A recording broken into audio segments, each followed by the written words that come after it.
Hello. Hello, Dr. Richard Grossman. This is he. Thank you for appearing on the Sea Realm Podcast, although I guess appearing is probably not the right verb for a audio medium like this. Yeah. Richard, Close enough. Given the experiences that you and I have shared, we didn't share them at the same time, but we both have similar points of reference. I know that this won't bother you. We're going to play with time a little bit. I'm speaking to you on my laptop, which has got a lousy battery in and is not plugged into an adapter. I'm sitting in my truck in a parking lot, squatting on somebody's Wi-Fi network. The conversation will end when the battery dies. So what I'd like to do now is thank you very much for having appeared on the Sea Realm Podcast, and I wish you'd come back and talk to us sometime in the future. I would be happy to. Great. So now I'm going to take that and put it at the end wherever the conversation leaves off. Okay. So, you are a practitioner of healing arts of several varieties. Would you tell us a bit about those and how you came to that profession? Sure. Initially, my background educationally is through acupuncture and Chinese medicine, traditional Chinese medicine. I've been practicing that for, well over 20 years now. And prior to that, I had a background in, different types of body work, nutritional work. I was a macrobiotic chef for a while, and came to healing through my own personal illness when I was in my late teens, where I was able to experience the healing work of a wonderful older woman. She was in her 70s. And she helped me get better, basically, using herbs and diet and nutrition. And that caused me to become instantly fascinated by that particular way of healing.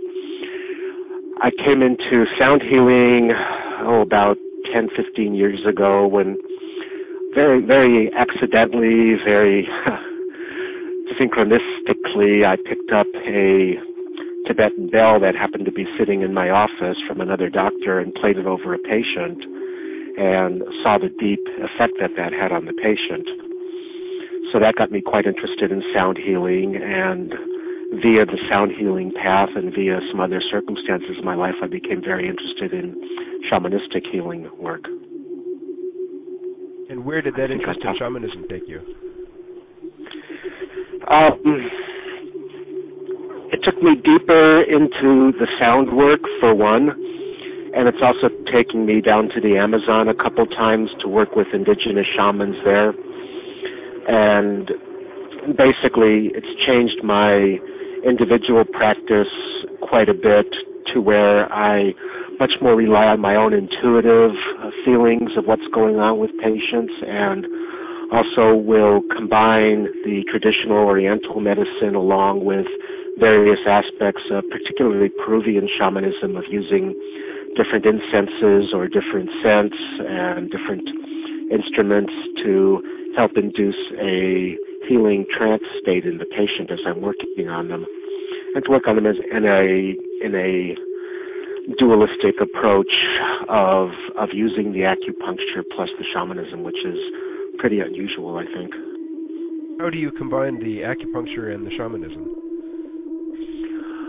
Well, when I'm working on a patient, I will initially do my traditional Oriental diagnoses of pulse and tongue and face and questions and stuff to figure out what direction the person needs in the acupuncture world, in the herbal world, perhaps even in the nutritional world. And as I'm working on the person with the acupuncture, I just start tuning in to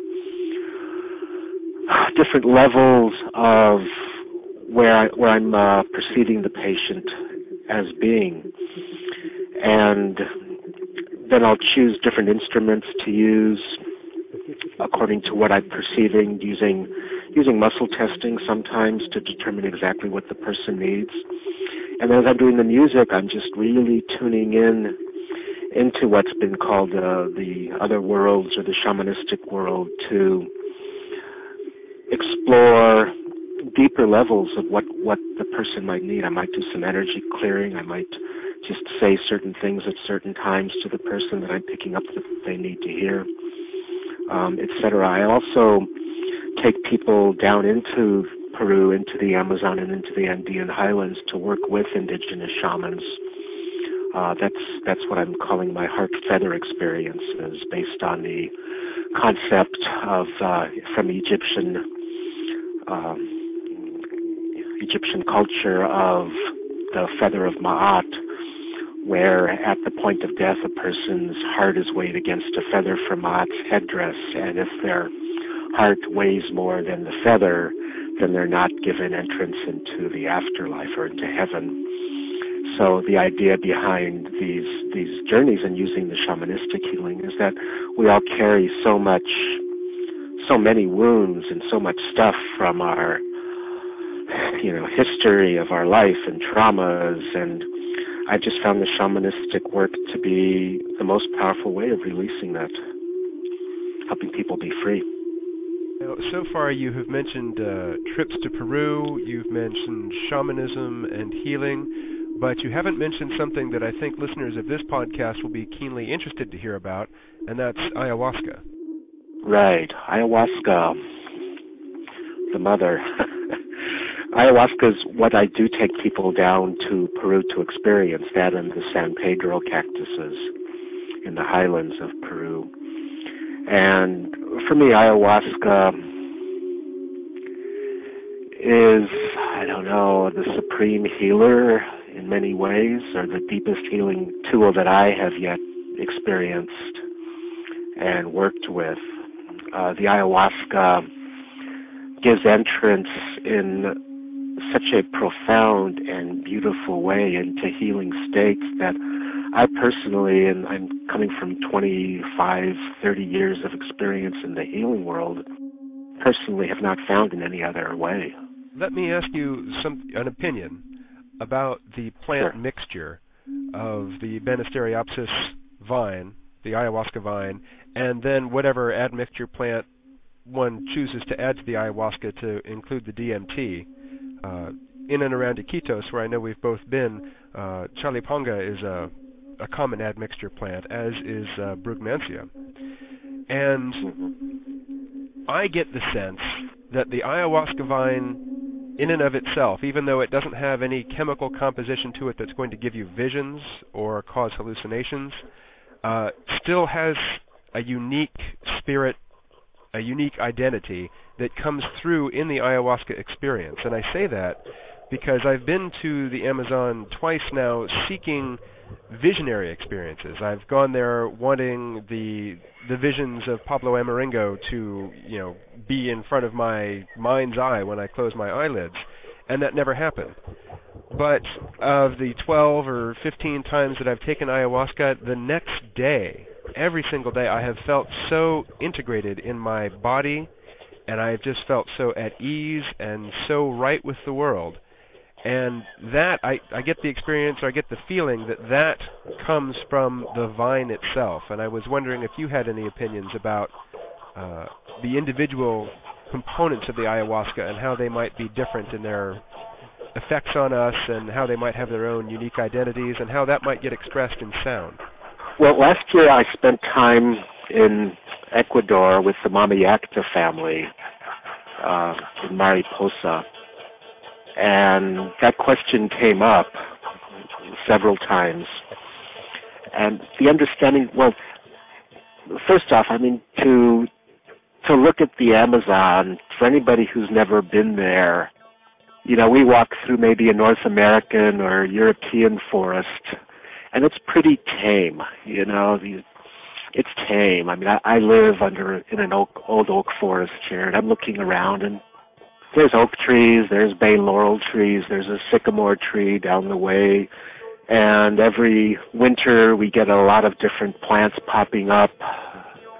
But you walk into an Amazonian rainforest, and there's more species of plants in, an acre than there are in North America. And each acre has different species living in it. And the profusion of plants and life and the wildness of it is something that until you experience it is incomprehensible. Each tree has hundreds, if not thousands, of different beings living on it, different plants and different animals. And if you take this idea of mixing these two plants together, how did they figure that out? The odds are millions times millions times millions, a million times against any two herbs coming together in a formula, and then how do you cook it and all that. So the question came up of how did they figure out how to combine these different plants together? What their idea is, and this goes back probably thousands of years, is that initially people did just use the vine. And the vine provides a tremendous healing to it and provides a tremendous way of connecting into the plant world just by the vine alone. And in fact, sometimes people will just drink the vine without the admixtures. And what they said was that the vine taught them which plants to use with it, or told them which plants to use with it. How that translates into our North American experience, I don't yet know. But I would imagine, you look at a plant when you're on the vine and you get a feeling for it. You get this would be, this one wants to work together with this other one. So what they told me is that the vine is the healer, the vine is the mother, the vine is what connects you into the spirit world, and the admixtures turn on the light that lets you see that. So as far as Brugmansia goes, they do use that. Some of the mestizos use that in the Iquitos area and other parts of the Peruvian and Brazilian Amazon. But I haven't experienced that yet, and I don't know that I want to for a while. Very powerful medicine. Let me ask you about the so-called North American ayahuasca, the mixture of psilocybin mushrooms with some sort of MIO inhibitor like ayahuasca, say the Syrian rue seeds. Have you experienced that? Mm-hmm. I did when I first started exploring this path, and it's a very powerful vision. It's much more visionary to me than the ayahuasca, chacruna, and chalipanga combinations. Much more in the way of visuals. Once I actually tried the traditional ayahuasca, I lost my interest in pursuing those other admixtures. What are your thoughts, and I want to get to sound very quickly here, so this will be the last non-sound related question I asked. What are your thoughts on the effects of an ayahuasca tourism industry on the cultures that industry depends upon? Good question. My feelings of that are mixed, especially since I'm technically part of that industry now, because I do take groups down there for big money and provide them an experience of indigenous shamanism. It's mixed in that it is changing the culture. It is creating a competitive atmosphere, especially in the Iquitos area, of, my shaman's better than your shaman and all of that. And on the other hand, I think it may be the key to preserving that culture, because most of the young people that I've run into in Peru and Ecuador, like when I was in Ecuador, we met some younger people who said, "What are you guys doing here?" And we said, "Oh, we're here to drink ayahuasca." And they said, "Oh, that's for the old people. What are you doing that for?" And I think making ayahuasca tourism something that's viable down there will do many things that are good for the culture as well. Number one, tourism is one of the main ways of bringing money into that area. It's a very impoverished area. And if you take any given piece of land down there, the land down there is used for lumber. It's basically cut and clear, techniques of getting lumber out of there, and then, either doing it for pasturing for animals or putting up chicken farms or just leaving it to turn into barren land. When you have money going in for tourists who want a jungle experience, it encourages many of the shamans who are now making money to buy pieces of land and preserve them and keep them in a natural state, or even, take the old lands that have been clear-cut and make them into more of a natural jungle environment and really steward the land in a way that makes it a nice place for tourists to go to.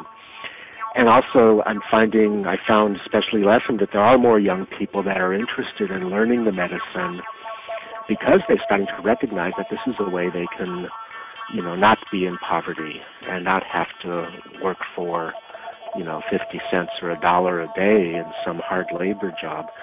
So I think if the Northerners go down there with discernment and with really looking for an authentic experience, I think it's good for the culture. We have this kind of romantic idea that the indigenous culture should stay exactly the same as they were or as they are now, and that hasn't been the case since the Spaniards arrived in South America. It's always been changing. There's a Catholic influence, there's a modern influence, there's a lot of things that are going on there. There's a Buddhist influence in some ways. There's a lot of things going on there now that are very syncretic and very much of a combination of different cultures. So I look at it in the short run as being somewhat of a danger, but in the long run as probably being quite beneficial. Well, Richard, I did not mean to set the question up as sort of demanding that you justify your practices of taking groups down there. But I'm glad to have on record your very full and expressive answer to my question, because it is an issue that I myself grapple with. So let's talk about sound and the potential for sound for healing and the potential for sound for being a means of changing consciousness. In episode 4 of the Sea Realm podcast, we talked to a friend of mine named David Rosteicher, a.k.a. the Zip Code Man, about his experiences down in South America, particularly with ayahuasca. And he mentioned that when he was under the influence of ayahuasca, he could sing like an opera singer. Now, I expect that most people who've never done ayahuasca who hear that just interpret that to mean that when he was out of his brain on this crazy drug, he had the delusion that he could sing really well. Well, in fact, he was probably croaking like a frog. I tend to believe him. I think that when he was drinking ayahuasca, he probably could sing in an amazing way. I think probably everyone can. And ayahuasca triggers that in us. That's certainly my experience with it. Yeah. We are musical beings. In the past, before we commercialized music so much, families would sit around the fireplace or the campfire and sing. And they'd make music, and there wasn't this idea of, oh yes, I'm a professional, I get to sing, and you're not a professional, you don't get to sing. That was not part of the even, remote concept. And, my experience with ayahuasca and music is I consider ayahuasca my teacher of music. I've learned, I was talking to a friend yesterday, I was at a memorial for a friend of mine, and this woman happened to be there who's a profound musician. And there was a drum next to me, and she said, "Oh, do you play the drum?" And I said, "No, I'm rhythmically challenged. I'm amazed I get away with being a musician because I can't keep a beat." But yet when I take the medicine, I'll take one of my instruments, say a Jaws harp, which I have played in a certain manner, and on the medicine, what comes through me is, and I've actually recorded this or heard recordings of me playing. What comes through me is music on a level that I didn't know that I could perform at. I can sing. I also, I had the famous 5th grade music teacher, Mrs. Sims, who, when I started singing in class, said, "Well, you stand at the back and don't ever sing again. Just mouth the words. You have a horrible voice." And so many people have had a Mrs. Sims or some variety thereof, and, we're afraid to sing. We're afraid to open up our mouths and let spirit flow through us. And ayahuasca, the spirit and the medicine, loves music, just adores music, adores to hear people open their mouth and let these amazing melodies come through. And so I think that your friend is probably right. He probably could sing like an opera singer on the ayahuasca. He can probably sing like an opera singer without it too, but we filter our spirit, we filter our abilities so much in our ordinary realities. Yeah, we have our inner critic and the outer critics. Let's talk about the power songs, the Icaros of the shamans in Peru and elsewhere. What has been your experience with that? They're magic. They are true magic in the highest and most beautiful sense of the word magic. When the shaman sings, he's providing several things, depending on the skill of the shaman. He's providing, or she's providing, of course. I will use he just for the ease of use at this point, because most of the shamans down there are men, but I've certainly been with women shamans down there who are extraordinary singers as well. But he's providing a pathway through the territory. When a person takes the medicine, they are blown open to everything. And the Icaro provides the trail or the pathway through that territory, through the experience and wisdom that the shaman is able to carry. And the Icaros are, sometimes they're learned, especially in the Shipibo culture. Many of the Icaros are traditional songs that they learn from their teachers or the shaman who teaches them. Many of them just kind of sprout up spontaneously as the medicine asks the person to sing. One of my most beautiful experiences with an Icaro occurred last year when I was down there. Actually, this summer when I was down there, I had, as you know, the environment around Iquitos in Iquitos is pretty horrible as far as diesel fumes and pollution goes. And I'd spent a couple of weeks there and had acquired a pretty good case of bronchitis. And then I went into the mountains, fell asleep with my blankets off in Cusco and got totally chilled, and the dryness of that air and everything gave me a darn good case of a hacking cough. So I went back down to the jungle during one of the ceremonies. I felt like I was going into asthma, an asthmatic attack. I could barely breathe. I was coughing like mad. And the shaman called me up to him and sang a song to me.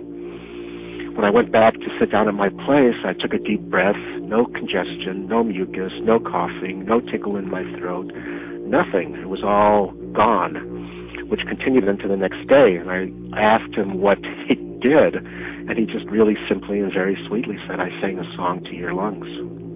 Yeah. You know, that's interesting to hear you describe him as being sweet and humble and not self-aggrandizing in the telling of the fact that he had just healed you. My first experience in South America, I was utterly shocked by the hubris of so many of the shamans and the self-importance. The first time that I experienced Toei or Brugmansia, it was on an ayahuasca jungle retreat, but we were taking a night off from ayahuasca, and this vegetalista came in, and his specialty was the Toei plant, and he had the long, white, trumpet-shaped flowers with him, which were so beautiful, and he was a very short man with white hair and a wizened smile and just a glow and an energy about him, and he seemed so sweet and well-mannered. And when he spent the day preparing the medicine, and then as he was addressing us, he was going to dispense it, there was a translator speaking for him, and he said, I am a very well-known shaman. Researchers from North America have come here and spoken to me, and I have given them my wisdom, and they took that wisdom back to the United States, and they put it in a book which costs $100. And that was his introduction to him and his position in relation to us, and it just seems so ridiculous. So I'm glad to hear you talk about some humility among the shamans, because I think that is one aspect that their particular profession seems lacking in. I'd agree with that. It's a real issue down there, and it's something that I basically have learned to have some degree of caution with. Like if somebody's too hubristic, I won't work with them at all, just because it bugs me. But it's also just part of the way that things work in that part of the world. There's a lot of shamanic competition going on, a lot of shamanic warfare going on down there that I think at some point will have to be worked with. I know that Alan Shoemaker down there is working on getting together the different shamans in the Iquitos area to develop a code of ethics and, a way of working with people where that stuff won't be as much of an issue, hopefully. Well, that seems to be one argument in favor of going down with a tour group, with a group leader that is familiar with the area, because the first time I went down to South America, it was with Luis Eduardo Luna. He was leading the group. And he would bring in ceremonial healers and ceremony leaders to, in my opinion, just provide atmosphere. They would come and they would sing their Icaros, but there's a very predatory streak in many of the local practitioners, and Luis Eduardo would be there to interrupt and to run interference between the shamans who might take a predatory interest in their clientele and the people who have paid to come to this environment which is totally alien and exotic to them and in which they are utterly defenseless. So I really would advise people who are going into the situation with no prior experience of South America or traveling in the Third World to go with a group and to have somebody with them that knows what's going to happen and can be a protector when a protector is needed. I think that's so wise and so important. A lot of their stories, many stories of gringos getting off the airport and getting into a taxi cab, and the taxi cab driver says, "What are you here for?" And they say, "I'm here to try ayahuasca." And the taxi cab driver says, "Oh, I know the best person here," and he takes them to somebody who gives them, Toei or, some bad medicine, and they go nuts. The horror stories abound of these things, and you are going into a third world country, you are going into a very foreign environment, and to have somebody who knows the territory help you through it makes what could be a dangerous experience, much more pleasant and much safer. Well, let's talk more about sound and how it can change consciousness, even in the absence of some external element like ayahuasca or psilocybin. I think it's important to recognize that all music and all sound creates altered states of consciousness, desired or undesired. Even listening to the romantic music of, for example, Frank Sinatra creates an altered state of consciousness. What I'm looking for when I do my sound work, though, is creating an altered state of consciousness for healing and for journey work and for transformation. I don't work with medicine up here, mainly because it's illegal for me to do that. So I do my medicine work in the. I'm an acupuncturist, and it's not part of my licensure to give people psychedelics, So I save that for the trips down to South America. But what I've tried to create in the work that I do is the same type of altered state of consciousness or a similar state that the medicines take a person to. So as I'm doing my work on either an individual person or in a concert-type setting, part of my attention is on the instruments, but not a very large part of it. Most of my attention is on what's going on in the person or people that I'm working with at the moment. So I'm not even sure how I do this, but I can feel what's going on in the audience, and when I perform, people are sitting, they're lying down, closed eyes, so there's not like cheering and stuff that's going on. That would really bother me. But I can feel what's going on there, and occasionally, the music might be beautiful, it might be intense, it might be scary, but I'm really trying to feel where people are at. Like if I feel that somebody is going through a negative experience, I watch almost as an observer as the music might become kind of scary, kind of really science fiction-y and intense.